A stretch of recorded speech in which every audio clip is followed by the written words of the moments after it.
హజరతి అబూబకర్ సిద్దిక్ రదియల్లాహు తాలా అను వారి యొక్క కూతురు మహాప్రవక్త సల్లల్లాహు అలైహి వసల్లం వారి యొక్క ప్రియమైన భార్య హజరతి ఆయిషా సిద్దికా రదియల్లాహు తాలా అన్హా వారు ఒక్కసారి మహాప్రవక్త వారితో ప్రశ్నిస్తున్నారు, ఓ మహాప్రవక్త, ఆకాశంలో కనబడుతున్న నక్షత్రాలతో సమానంగా ఎవరివైనా పుణ్యాలు ఉన్నాయా?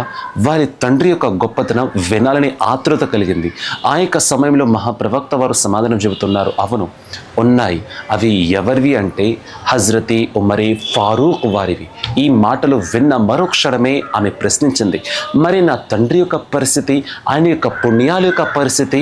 సోదరులారా, మహాప్రవక్త వారు సమాధానం చెబుతున్నారు, నీ తండ్రి గడిపిన నాతో వచ్చిన ఒక్క రాత్రి అనగా మహాప్రవక్త సల్లల్లాహు అలైహి వసల్లం వారు ఎప్పుడైతే మక్కా నుండి మదీనాకి ఆయన ప్రయాణం చేశారు, హిజ్రత్ చేశారు, ఆ యొక్క రాత్రితో సమానం హజరతి ఉమరే ఫారూక్ వారివి జీవితాంతం పుణ్యం.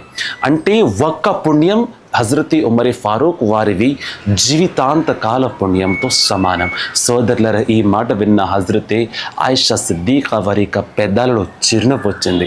సోదరులరా, ఆ యొక్క రాత్రి మహాప్రవక్త వారిని భుజాల మీద మోసి హజరతి ఉమరే ఫారూక్ వారు నడుచుకుంటూ ఆయన్ని రక్షించి మదీనా వరకు చేర్చారు హజరతి అబూబకర్ సిద్దిక్ వారు.